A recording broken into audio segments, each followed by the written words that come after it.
이제 투자에 머신러닝을 사용하는 건 뺄 수 없는 일이 되고 있어요. 수익률이 어느 정도 나오나요? 3배. 3배. 예, 3배 수익을. 원금의 3배. 와. 그렇죠. 안녕하세요. 조코딩입니다. 이번 실리콘밸리 컨텐츠, 실리콘밸리에서 근무하고 계신 김성재 님을 모시고 인터뷰를 진행해 보겠습니다. 성재님 반갑습니다. 네. 안녕하세요. 먼저 간단히 본인 소개 부탁드리겠습니다. 실리콘밸리 위프로 테크놀로지라는 곳에서 일하는 김성재라고 합니다. 여기서 이제 머신러닝 아키텍트로 일하고 있는데요. 머신러닝 아키텍트라 함은 기업에서 발생하는 많은 머신러닝 관련 머신러닝으로 풀어야 할 일들을 설계하고 그것을 어떻게 해결해야 되는지 아이디어도 내고요.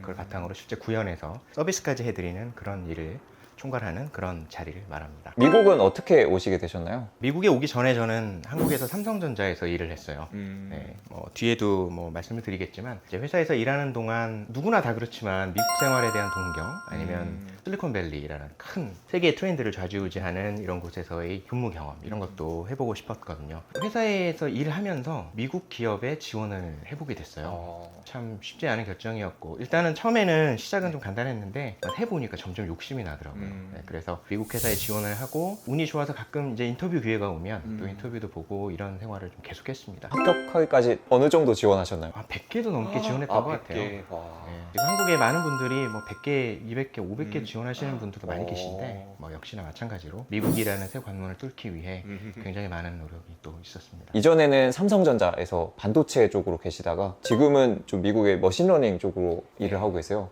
이게 되게 전환하기가 뭔가 쉽지 않았을 것 같은데 어떤 과정으로 전환하게 되셨는지 궁금합니다. 일단 제 경우는 회사 안에서 팀을 옮겨서 이렇게 머신러닝을 시작한 경우예요. 시청자분들께 추천드리고 싶은 것은 회사 안에 혹시 그런 이제 기회가 있다면 자기의 하는 일을 좀 스위치 전환하실 수 있는 기회가 있다면 그걸 통해서 하시는 게 사실 제일 좋고요. 그 당시에 머신러닝 태스크포스 조직을 회사 내에서 또 만들게 됐어요. 지금은 이제 전직, 이직, 그다음 내부에서 어떤 파트나 팀을 옮기라고 하면 경쟁률이 상당할 것 같아요. 머신러닝을 하겠다고 하는 사람들이. 한 사람 하고 싶어 하는 사람 많으니까. 그렇죠. 근데 그때는 이제 막 이제 머신러닝이 알려지고 알파고 때문에 많은 사람들이 이제 알게 되는 그런 시기였잖아요. 현직에서 현업에서 자기가 맡은 일을 열심히 잘하고 계시던 분들이 갑자기 지금 다른 일을 하라고 한다면 조금 리스크가 있는 것도 사실이었고 그래서 굉장히 많은 실력자분들이 굉장히 많이 계셨지만 물론 그분들이 지원하셨다면 그분들에게 기회가 당연히 갔겠지만 이제 그때는 이제 그런 리스크가 있었기 때문에 지원하게 된 제게 기회가 오지 않았나 생각을 합니다. 어느 정도 리스크가 있더라도 이런 새로운 도전을 많이 하면은 이런 좋은 일이 생기는 것 같습니다. 그럼 현재 실리콘밸리에 취업해 계신데 좀 실리콘밸리 쪽 기업에 취업하려면 좀 팁 같은 게 있을까요? 이제 어떤 공채 문화에서 이제 팀 맞춤형 인재를 뽑는 이런 문화로 많이 바뀌어가고 있는 걸로 제가 압니다. 각 팀에서 원하는 인재를 상세한 그 세부 업무 스펙이라 그러죠. 그런 걸 바탕으로 이제 공고를 냅니다. 굉장히 브로드한 이런 머신러닝 일을 다 할 수 있는 이런 슈퍼 엔지니어보다는 이제 그 팀에 맞는 세부적인 스펙이 다 나와 있어요. 그 팀 모집 요강에는. 그래서 자기 스킬이 그에 맞다고 생각하면 지원을 하시는 것이 굉장히 중요하다고 생각을 하고요. 제 경험상 보면 그게 바로 핏이 얼마나 잘 맞는가라는 얘기로 여기서 얘기를 해요. 핏이 잘 맞을 때만 거의 답이 오더라고요. 제 생각, 제 경험으로 보면. 현재 실리콘밸리에서 근무하고 계시니까 좀 실리콘밸리 회사들의 좀 기업 문화 이런 것도 궁금한데요. 기업 문화가 어떤가요? 일단 굉장히 자유로워요. 가장 큰 특징은 자유롭다는 게 뭐냐면 미국은 초과 근무가 없다. 이게 무슨 얘기냐면 6시, 7시가 넘어가면 사람들이 다 퇴근하고 그렇다. 그 얘기는 뭐냐면 그 시간에 퇴근을 하기는 합니다. 그런데 퇴근을 하고 나서 그들의 일은 계속되는 경우가 많아요. 그런 자유 속에는 어떤 미국 문화가 좀 깃들어 있다고 생각하는데 그에 대한 또 책임을 져야 하는 것도 또 이 기업의 문화 중에 하나예요. 네 연봉값을 해라 이런 얘기가 됩니다. 저녁 먹고 좀 오늘 또 일 좀 한번 돌아볼까 하고 제가 노트북을 켜요. 슬랙에 이미 사는 동료들이 다 들어와 있는 거예요. 슬랙에서 얘네들이 왜 이게 다 들어와 있지? 하고 처음에 깜짝 놀랐던 경우가 많아요. 그래서 Why are you still working? 제가 물어보면 다들 그냥 컴퓨터 켰는데 로그인 자동으로 된 거야 라고 말을 다 해요. 그래서 처음에는 그런 줄 알았어요. 얘네들이 다른 걸 하려고 켰나 보다 했는데 다음날 스크럼 미팅 있죠. 아침 스탠드업 미팅 때 보면 어떻게 그렇게 한 게 많은지 진짜요? 데일리 업데이트가 다 있다는 말이에요. 애들이 그거에 속아가지고 맨날 6시면 하던 걸 멈추고 퇴근을 했는데 보면 다들 엄청난 결과들을 또 가지고 올 때가 많아서 그런 것들이 결국 자기의 업데이트, 데일리 업데이트 피드백이 매니저에게 한 번 쌓이고 두 번 쌓이고 계속 쌓이다 보면 좋은 인상을 줄 수밖에 없는 거죠. 이게 경쟁이죠, 그죠? 그래서 그런 경쟁이기 때문에 일단 퇴근은 그때 합니다만 퇴근하고도 일은 계속된다. 생각보다 이게 자유롭다고 해서 막 마음 편하진 않겠네요. 자유로운 분위기를 또 좋아하시고 성과로 잘 내시는 분들은 되게 유리할 수 있겠네요. 실리콘밸리 하면은 당연히 연봉 얘기가 빠질 수 없겠는데요. 네, 연봉이 보통 다 억대 연봉이다 이런 얘기가 되게 흔한데 실제로 어떤가요? 연봉이 어느 정도인가요? 억대 연봉이죠. 예, 초봉이. 당연히 이곳의 물가와 다른 지역의 물가는 또 다르겠죠.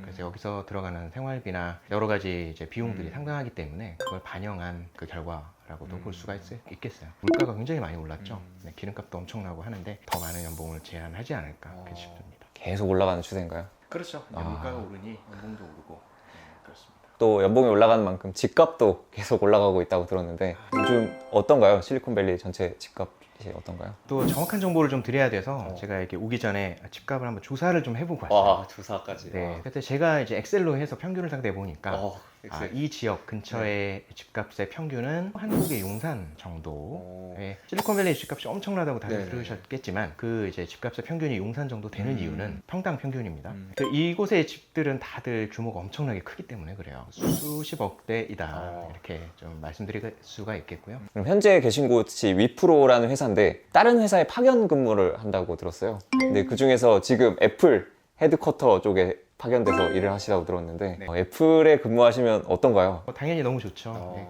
근데 이제 안타깝게도 제가 이 실리콘밸리 지역으로 와서 실제 회사에는 딱 이틀밖에 출근을 못 해봤어요. 아 진짜요? 다 재택이 워낙 활성화돼서. 네, 오자마자 그 당시 3월 팬데믹이 바로 시작이 돼가지고 모든 기업들이 셧다운에 들어갔습니다. 그래서 이틀 경험만 말씀을 드리면 네, 회사 내에 이제 어떤 뭐 여러 그 맥북도 쓰고 여러 가지 쓰지 않습니까? 이제 그 문제가 생기면 가서 바로 AS를 받을 수 있는 그런 곳도 있고요. 네, 회사 내에 그런 게 있었어요. 그리고 또 식당 뭐 너무 좋죠. 맥카페라고 하는데 네, 그 맥도날드 맥이 아니고 맥킨토시의 맥이죠. 네, 푸드코트 형식으로 이렇게 돼 있었는데 세계 각국의 다양한 근로자분들께서 일을 하시니까 여러 나라의 음식에 맞게 그렇게 다 준비가 돼 있고요. 그냥 공짜로 다 카드만 찍으면 먹을 수 있는 건가요? 네. 안에 이제 커피를 마음껏 뽑아 먹을 수 있는 커피 기계도 있고 이틀 출근의 기억입니다. 머신러닝을 지금 현재 회사에서 업으로 하고 계신데 이 머신러닝을 여기서만 쓰는 게 아니라 본인의 투자에도 지금 활용하고 계시다고 들었는데 어떤 식으로 활용하고 계신가요? 이제 투자에 머신러닝을 사용하는 건 뺄 수 없는 일이 되고 있어요. 놓치기 쉬운 여러 가지들을 머신러닝이 잡아줄 수 있다.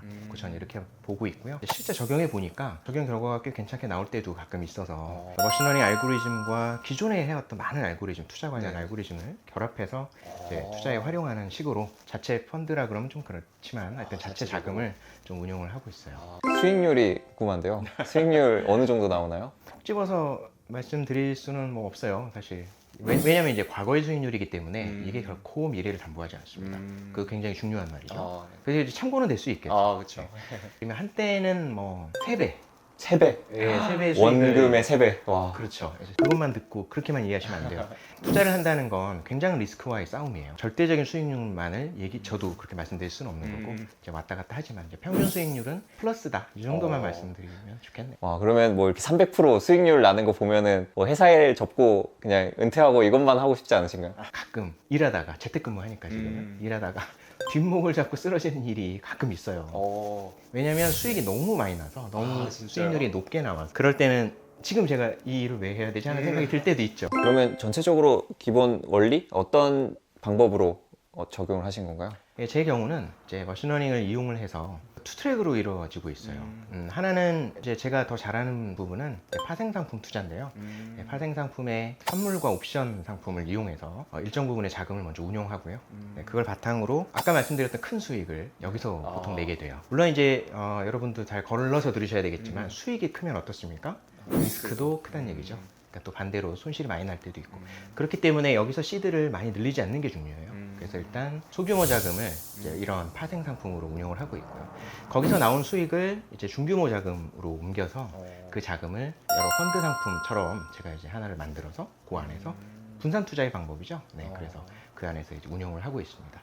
결국은 이제 리스크가 큰 쪽에는 금액을 제한을 하고 거기서 얻어진 수익을 리스크가 조금 낮은 곳에서 장기적인 플랜을 가지고 운용을 한다 이렇게 보실 수가 있어요. 두 분야에 다 머신러닝을 활용해 가지고 옵션은 이제 옵션 디자이너라는 걸 제가 또 코딩해서 만들어 놨어요. 그래서 그 알고리즘을 통하면 현재 상황과 어떤 통계적인 과거의 힐스토리를 바탕으로 해서 현재 가장 맞는 합성 상품을 이제 도출해내게 이렇게 이제 해주고 있습니다. 그래서 제 경험 반, 이제 알고리즘의 결과 반 해가지고 같이 전략을 짜서 운영을 하고 있죠. 엄청나네요. 그 안에 쓰이는 어떤 머신러닝 알고리즘이 쓰이나요? 옵션 디자이너에는 유전 알고리즘이 쓰이고 있고요. 어떤 조합이 제일 좋은가? 굉장히 다양한 조합이 있을 수 있겠죠. 네. 이거를 찾아주는 역할을 합니다. 와. 이 펀드 상품에서도 리스크를 줄일 수 있는 방법 중에 하나가 여러 가지 자산들을 분산해서 투자하는 것이라고 여러분들 다 알고 계시잖아요. 네, 그래서 이렇게 함에 있어서 서로의 반대의 상관계수를 갖고 있는 이 상품들을 적절히 잘 조합하는 게 굉장히 중요한데요. 상관계수가 큰 상품을 조합을 해서 리스크를 가장 줄이는 그런 집합 투자군을 만들어내는 게 중요해요. 그러면은 진짜 그냥 개인이 무지성으로 하는 것보다 확실히 좀 성공률이 높은가요? 그렇죠. 이게 이제 과거 이제 백테스팅 결과를 보면 사실 그러니까 투자를 제가 이렇게 하겠는데 감으로 하는 것보다는 객관적인 숫자가 있기 때문에 어떻게 보면 퀀트 투자라고 볼 수도 있겠죠. 이런 접근들이 저는 더 유용한 점은 또 많다고 생각합니다. 그러면은 뭐 평균적인 수익률 이런 것도 공개 가능하신가요? 가장 마지막 골인 이런 다이렉트 인덱싱 펀드의 경우 이제 연간 11%의 수익률을 연간 목표로 11%. 하고 있어요. 코로나 상황도 포함되어 있을 텐데 그때도 괜찮았나요? 모든 종목이 다 망가졌지만 리스크를 조금은 줄일 수 있었다. 리스크를 피할 수는 없어요. 없는데 장이 망가지는 것보다 내가 만들어 놓은 이런 집합 자산의 손실률이 그거보다 덜 하면 뭐 이기는 게임 아니겠습니까? 이렇게 머신러닝을 배운 거를 회사에서만 쓰는 게 아니라 이렇게 개인적으로 쓰니까 엄청난 결과를. 또 이력을 보니까 한양대에서 AI, ML 이쪽에 좀 트렌드에 대해서 강의를 하고 계시던데 요즘 느끼시는 좀 AI, ML 쪽의 트렌드 어떤 게 있을까요? 제가 이제 뭐 트렌드가 어떻다라고 하는 것보다는 여러 분석 기관들이 많이 있으니까 그들은 어떤 트렌드를 보고 있는지를 제가 먼저 좀 살펴봤어요. 그래서 각 기관마다 얘기하는 게 좀 달라요. 전체를 다 놓고 보면 크게 세 가지 공통점이 있는 것 같았어요. 네, 첫 번째는 이제 앞으로 세상은 머신러닝의 세상은 모델 센트릭에서 데이터 센트릭으로 갈 것이다. 이건 무슨 얘기냐면 지금까지는 많은 분들이 모델의 개발에 초점을 맞춰왔어요. 더 성능 좋은 모델, 더 미래를 잘 예측할 수 있는 모델. 물론 중요합니다. 모델은 너무 중요해요. 그런데 이제 지금까지 했던 거를 잘 복귀하고 이제 트렌드를 봤더니 모델이 중요한데 이 모델의 성과를 높이기 위해서는 데이터가 굉장히 중요하다. 당연히 알고 있지만 우리가 지금까지는 모델에 더 집중을 많이 해왔어요. 근데 이제 데이터가 중요하다. 어떤 얘기냐? 데이터의 레이블링이라는 예를 하나 들어본다면 레이블링을 하는 사람의 기분, 레이블링을 하는 사람의 편견 아니면 어떤 일관되지 않은 규칙 이런 것 때문에 레이블링이 여러 다른 사람들 간에 아니면 자기 본인이 하더라도 자기의 기분에 따라서 또 달리 달리는 경우가 많았어요. 근데 그런 것들이 모델의 성능을 떨어뜨리게 만들어요. 당연한 얘기죠. 근데 그게 엄청나게 중요하다는 겁니다. 모델의 개발에 엄청난 노력을 들여서 모델의 성과를 2% 향상시키는 것보다 데이터의 레이블링을 잘하는 것이 더 임팩트가 크다. 그래서 앞으로는 그쪽이 굉장히 중요해질 것이고 이와 함께 생각해 본다면 결국은 데이터를 가진 회사가 앞으로도 성장할 것이다. 그 이제 두 번째 트렌드는 이제 MLOps가 중요해진다 점점. 예, 저도 이제 일을 해보면서 느꼈지만 이제 모델 개발 너무 중요하죠. 하지만 아까 말씀드렸던 데이터를 어디에 저장할 것인지 어떻게 가져올 것인지 뭐 파이프라인, 뭐 데이터 웨어하우스를 어떻게 운영할 것인지도 포함해서 굉장히 많은 일들이 실제 머신러닝 사업을 할 때는 필요해요. 그런데 이것을 이제 각각이 아니라 이걸 어떻게 자동화시켜서 우리가 전체적인 어떤 프레임워크, 플로우워크를 만들 수 있는지 이것에 대한 중요성이 부각되고 있습니다. 네, 그래서 이런 전체적인 운용이 중요해지다 보니까 머신러닝 기업들은 점점 더 MLOps의 중요성을 더 강조하고 있고 이런 인재들이 더욱더 각광받는 세상이 될 것이다. 세 번째는 모두가 바라는 일일 것도 같아요. 오토 ML, 노코드 ML이라는 트렌드가 있어요. 하이퍼 파라미터 최적화를 위해서 굉장히 많은 분들, 많은 툴들을 이용해서 최적화를 하고 계세요. 이제 매뉴얼 최적화에 사람의 이제 논리지, 자기의 경험과 이런 게 많이 들어가지만 이제는 오토ML 패키지들이 너무 잘 나와서 그걸 이용을 많이 하시잖아요. 근데 이것이 이제 대세가 될 것이다. 왜냐하면 이제 모델 개발에 대한 퍼포먼스를 훨씬 더 향상시킬 수 있기 때문이에요. 숙련된 엔지니어들이 수일에 걸쳐서 이렇게 최적화시킨 이 모델도 물론 중요하지만 이런 자동화 툴을 거치면 불과 몇 시간 안에 이런 어떤 최적화된 결과들을 뽑을 수 있으니까 오토ML의 중요성은 당연히 더 올라가게 될 거고요. 그 다음에 한편으로는 이제 노코드 ML이라고 해서 코딩 없이 머신러닝을 이제 활용한다. 뭐 이런 얘기가 나오고 있습니다. 이 얘기는 이제 여러분께서도 많이 아시다시피 여러 가지 툴들이 이제 점차 그걸 지원을 해주고 있어요. H2O.AI라는 회사에서도 그걸 지원하고 있고 조금 더 범용적으로 본다면 매틀랩이라는 회사 제품들도 머신러닝의 문턱을 많이 낮춰놓게 좀 됐죠. 그래서 코딩이 없는 ML이 된다 그러면 많이들 좋아하시겠지만 그렇더라도 세부적인 어떤 튜닝을 위해서는 코딩이 필요하다. 긍정적인 효과로는 ML을 직접 코딩을 통해서 자기가 직접 경험하지 않은 분들도 이제 조금 더 손쉽게 접근할 수 있겠다고 생각을 하고요. 개인적인 어떤 생각으로는 우리가 사용하고 있는 이 엑셀에 머신러닝 관련 버튼이 들어갈 수도 있겠다. 그럴 수 라고 있겠네요. 생각을 합니다. 그리고 한 가지 또 네. 말씀을 하나 드리고 싶은 게 네. 이 트렌드를 읽는 것 굉장히 중요해요. 네. 당연히 중요하겠죠. 이렇게 현업에 계신 분들은 그래도 어느 정도 이제 트렌드를 접하면서 사시니까 뭐 트렌드를 많이 들으실 텐데 그런 점에서 이 트렌드 만약에 일을 잠깐 놓거나 다른 일을 하신다 그러면 트렌드에서 좀 멀어지시는 일이 생길 수가 있어요. 근데 아시다시피 머신러닝 논문 하루에도 얼마나 많이 나옵니까? 트렌드는 너무 빠르게 변하고 있어요. 그런데 이 트렌드를 놓치지 않는 방법이 하나 있는데 바로 여러 가지 학회에 참석하시는 거예요. 학회라 그러니까 굉장히 어렵죠. 근데 지금 뭐 여러 가지를 보면 한국에서도 여러 그 미드업 행사들이 많이 있고요. 그다음 컨퍼런스도 이제는 코로나 시대다 보니까 온라인으로 많이 열려요. 저 역시도 한국에서 하는 많은 컨퍼런스 행사들을 인터넷으로 신청해서 참가비가 좀 들더라도 그래서 가끔 또 연사들의 발언을 또 발표를 듣고 보고 필요한 자료들은 다운받아서 또 공부도 해보고 그러기도 합니다. 이런 것들이 이 트렌드와 멀어지지 않게 하는 방법이라서 많은 분들께 좀 추천을 드리고 싶어요. 그리고 현재에도 뭐 강남과 판교 등지에서는 굉장히 많은 소모임들이 있어요. 그죠? 캑을 컴피티션을 위한 모임도 있고 그래서 캑을 대회에 참가해서 최고의 모델은 과연 어떻게 만들고 있는지 요즘 트렌드는 무엇인지를 보시는 것도 또 굉장히 중요하다고 생각합니다. 그러면 컨퍼런스나 소모임에서 얻는 정보들이 좀 트렌드를 따라가는 데 도움이 된다. 네, 그렇죠. 좋습니다. 그 한 가지 더 네네. 그런 컨퍼런스를 통해서 얻을 수 있는 장점은 물론 요즘에는 이제 온라인 컨퍼런스라 그렇지만 만약에 오프라인으로 만나는 자리가 있다 그러면 그런 컨퍼런스 학회는 꼭 나가보셨으면 좋겠어요. 그 행사에서 그렇죠.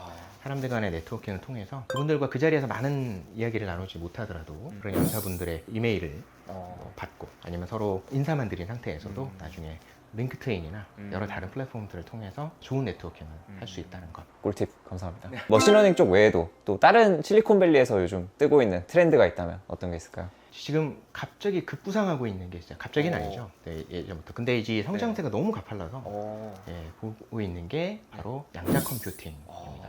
양자 컴퓨팅은 뭐 다 들어보셨겠지만 컴퓨팅 파워 아니면 우리 이제 모든 연산에 미칠 영향이 굉장하다고 생각을 합니다. 이제 도입 초기고 새로운 뭐 프랙티컬한 이제 상품이 아직 나오지는 않았습니다만 많은 사람들이 그래서 아직은 이용할 수가 없죠. 그죠? 많은 이제 연구 논문과 어떤 유즈 케이스들이 많이 나오고 있는 상태예요. 뭐 IBM에서도 뭘 발표를 했고 등등. 근데 이런 양자 컴퓨팅은 앞으로 거스를 수 없는 대세다. 이것을 활용하게 되는 날이 올 것이다. 반드시 올 것이다 라고 생각을 합니다. 비약적으로 발전했다는 게 그 연구 결과들이 요즘 계속 많이 나오고 있는 추세인가요? 네, 연구 결과들도 계속 나오고 있고요. 언급하는 횟수가 요즘 들어서 갑자기 더 많아진 것 같아요. 네. 트렌드 아까 말씀을 좀 드렸지만 이 트렌드 관점에서 학회에도 말씀드렸지만 그 링크트인에서 자기가 이제 관심 있는 분야의 사람들을 저명한 사람들을 팔로우 해놓고 팔로잉 해놓으면 그분들 관련된 컨텐츠가 계속 뜨죠. 포스트가 올 때마다 뜨는데 그것만 계속 보고 계셔도 요즘에는 이런 게 좀 뜨나? 왜 이런 얘기가 많이 나오지? 하는 것을 여러분들도 다 한국 자리에 앉아서 세계 돌아가는 머신러닝의 트렌드를 보실 수 있는 좋은 방법 중에 하나라고 생각을 합니다. 그런 거 보면 양자 컴퓨팅 얘기가 많이 나오고 있고요. 우리가 벌써 지금은 뭐 생각하지도 못할, 생각할 필요 없는 아주 옛날 얘기가 되어버렸습니다만 머신러닝 입장에서 CPU 시대를 지나서 GPU 시대가 됐었지만 또 어떻습니까? 구글에서 TPU라는 걸 들고 나와서 TPU 시대가 됐죠. 뭐 많이들 현재 쓰신지는 모르겠습니다만 일단 콜랩에서 지원하니까 많이들 접근성은 좀 괜찮다고 봐요.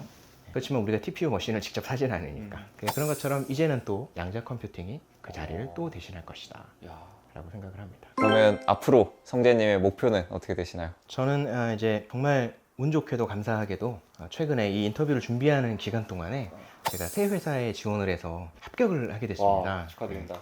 감사합니다. 그래서 이 이후에는 여러분께서 이 영상 보고 계실 쯤에는 제가 다른 회사에서 반도체 머신러닝 엔지니어로 일을 하고 있게 될 겁니다. 그래서 예전에 제가 했던 반도체에 대한 지식을 바탕으로 한 머신러닝을 하기 때문에 이건 또 다른 저의 길이 될 거라고 생각을 합니다. 이 바탕으로 저는 전문가가 되기 위해 굉장히 노력할 거고요. 산업 AI에 대한 전문가가 될 때까지 열심히 노력을 하고자 합니다. 앞으로 또 제가 찍어왔던 또 찍는 강의들 예전에 패스트 캠퍼스 강의도 있었고 또 앞으로 유데미 강의를 통해서 여러분께 인사드릴 텐데 이걸 바탕으로 여러분께 머신러닝을 가장 쉽게 잘 이해하는 법을 잘 알려드릴 생각이니까 강의를 통해서도 또 인사를 드리고 싶습니다. 그러면 성재님의 앞으로의 발전과 또 유대미 강의를 곧 출시하신다고 하니까 재미있게 쉽게 배울 수 있는 머신러닝도 많이 배우시면 좋을 것 같습니다. 네, 영상 유익하게 보셨다면 구독, 좋아요, 알림 설정 꼭 부탁드립니다.